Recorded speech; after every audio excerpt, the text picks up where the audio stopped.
Here's a masterpiece of beadwork from the Dayak peoples of Borneo, dating to possibly 1895, 1910, 1920, we're not sure.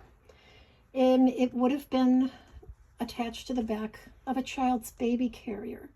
The Dayak believed that panels of this nature, which had protective motifs on them, could protect a child's soul from attack by evil spirits, and its body, the child's body, from harm. And why is this piece a masterpiece? Well, there are many reasons, but I'll just bring up a few here right now.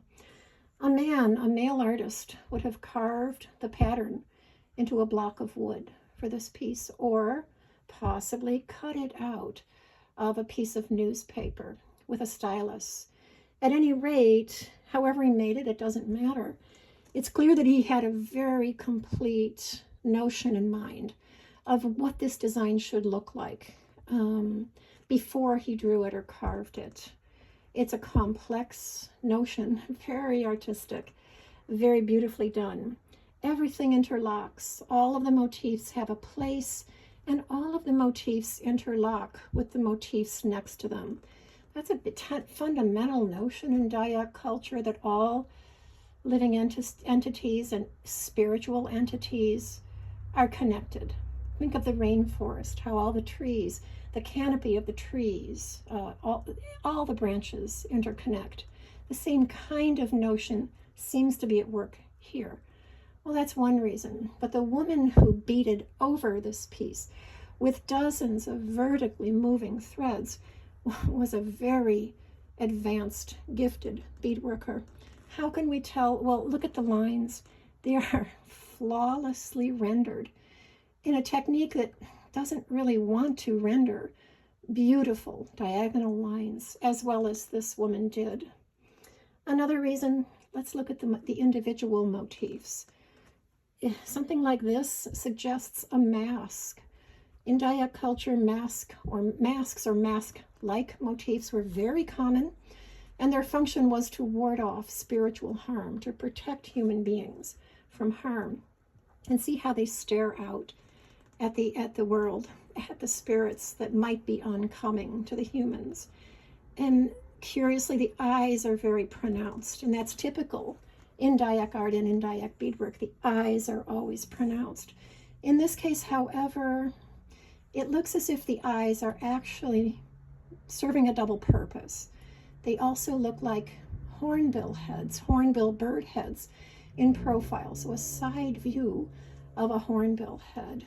An amazing combination of motifs here. Absolutely brilliant and incredibly rare. But here we have a single hornbill head in profile to break the symmetry that's going on elsewhere.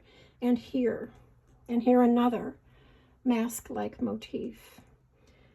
These yellow motifs here suggest the tendrils of aso motifs, or dragon dog motifs, that are very common in Dayak beadwork. There is no fully rendered dragon dog motif here, but certainly you get this suggestion of them, and they too protect human beings from harm when properly invoked. They're creatures of the watery underworld.